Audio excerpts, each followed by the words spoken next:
मेरे पत्रकार साथियों, मैं सबसे पहले तो अवधेश प्रसाद जी का आज जन्मदिन है, उनको बहुत बहुत शुभकामनाएं। वो और ऊंचाई पे जाएं, स्वास्थ्य बेहतर हो, स्वास्थ्य बेहतर हो, स्वस्थ रहें।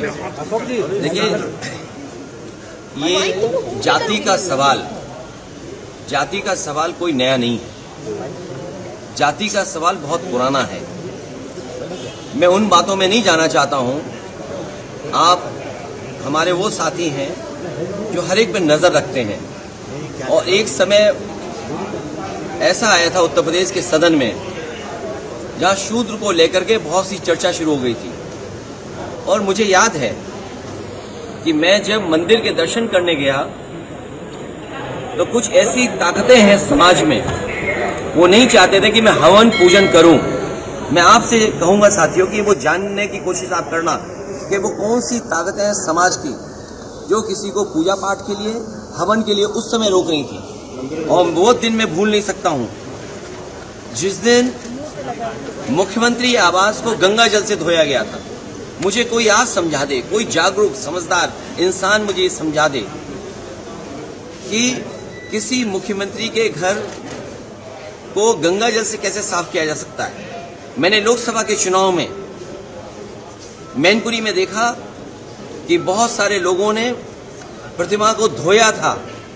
अगर ये सब बातें मैं भूल जाऊं एक बार को, लेकिन उसके बाद मैं कन्नौज में उस मंदिर में गया था जिस मंदिर में जाकर के पहली बार मैं चुनाव जीता था, और मेरे वहां आने के बाद मंदिर धोया गया था।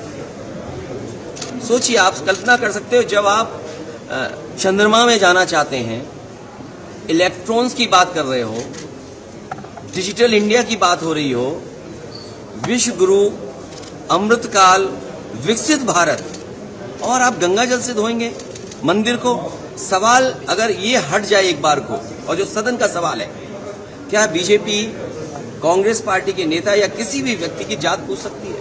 हम और आप लोग कभी व्यवहारिक मजाक करते हैं तो उसमें चलो एक बार को कोई बात मजाक में चली जाए, लेकिन सदन में जो शब्द का इस्तेमाल हुआ था, मुझे तो ये लगता है अनुराग ठाकुर जी को कहा गया है कि 99 बार गाली खा करके आओ आप सदन में, तब आप मंत्री बनोगे।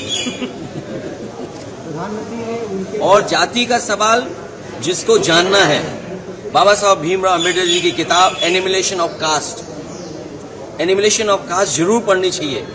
अगर कोई इस सदन में, और जिस विचारधारा से हम लोग जुड़े हैं, नेताजी जुड़े रहे, डॉक्टर राम मनोहर लोहिया जी की विचारधारा को लेकर के जा रहे हैं, उन्होंने जाति तोड़ो की बात कही थी। इनके पास अगर कोई व्यवस्था हो जिससे जाति तोड़ी जा सके, बीजेपी के लोग बताएं कि जाति तोड़ो आंदोलन जो डॉक्टर राम मनोहर लोहिया जी ने चलाया था और समाज में एक परिवर्तन लाने की कोशिश की थी, क्या जाति तोड़ो आंदोलन का उनके पास कोई दूसरा है विकल्प? और फिर जिसको जाति को लेकर के शिकायत और दिक्कत और परेशानी हो, उसे आज ही किताब खरीद लेनी चाहिए मंडल कमीशन की, और उसकी प्रस्तावना पढ़नी चाहिए, और प्रस्तावना के साथ साथ हमारे संविधान की प्रस्तावना भी पढ़नी चाहिए, जिसमें सोशलिस्ट कंट्री की बात कही है, जिसमें गैर बराबरी खत्म करने का रास्ता दिखाया गया है। और जाति के आधार पर ही आपको आरक्षण क्यों दिया है? आरक्षण इसीलिए दिया कि हम जाति के आधार पर हम गरीब हैं। तो अगर ये मांग हो रही है कि जाति जनगणना हो तो कोई गलत नहीं है। हमारे बहुत सारे फैसले और बहुत सारी नीतियां तभी अच्छी बनेंगी जब जाति जनगणना हो जाए और समाज को ये पता लगे कौन कितनी आबादी का है, उसको उस हक और सम्मान के साथ उसको उसमें मिल जाए। और सबसे बड़ी बात है, भारतीय जनता पार्टी लोग घबराए हुए पीडीए की लड़ाई से, ये पीडीए से घबराए हुए हैं, क्योंकि एनडीए को अगर किसी ने पटका है तो पीडीए ने पटका है। और जो लोग कहते थे एम बाई गठबंधन, एम बाई गठबंधन, हमारे पीडीए ने एम बाई को हराने का काम किया है। इसका जवाब उनके पास नहीं है। सर, प्रधानमंत्री जो अपलोड कर रहे हैं अनुराग ठाकुर के स्टेटमेंट को, उस पर कुछ उनके लिए कहा है कि वो 99 बार इस तरह का कहें सदन में, तब वो मंत्री बनेंगे। सर, एंटी कन्वर्जन,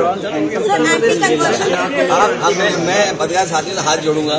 कल भी मैंने कहा कि आप मुख्यमंत्री से क्या उम्मीद करोगे? उससे कोई और उम्मीद कर सकते हैं आप कोई उम्मीद ये कर सकते हैं कि किसानों की आय दोगुनी करेंगे? क्या उनसे उम्मीद कर सकते हैं कि आज के जमाने के हिसाब से किसान के लिए वो मंडी बनाएंगे? जितने बड़े पैमाने पे नौजवान बेरोजगार हैं, क्या उनको नौकरी देने का बात कहेंगे? अरे जिन्होंने बिजली को महंगा कर दिया हो, बिजली के कारखाने पूरे न किए हो, उत्तर प्रदेश को बर्बाद कर दिया हो, और उनसे क्या उम्मीद करोगे? क्योंकि वो ध्यान हटाना चाहते हैं, कभी तख्ती लगवाते फिर रहे हैं, कभी फिर वो ऐसे कानून ला रहे हैं। अरे छुआछूत के खिलाफ भी कोई काम करेंगे। और फिर सरकार, ये जानते हैं आप, अगर इंटर कास्ट शादी करते हैं तो आपको मदद करती है सरकार। आप इंटर रिलीजन करते हैं तो यूपी की सरकार मदद करती थी। तो इसी सरकार से पूछो कि पिछले 6 साल से जो पॉलिसी बनी हुई थी कि इंटर कास्ट, इंटर रिलीजन शादी में सरकार मदद करेगी, तो ये बताएं कि सरकार मदद करेगी कि वो भी खत्म कर दिया कानून?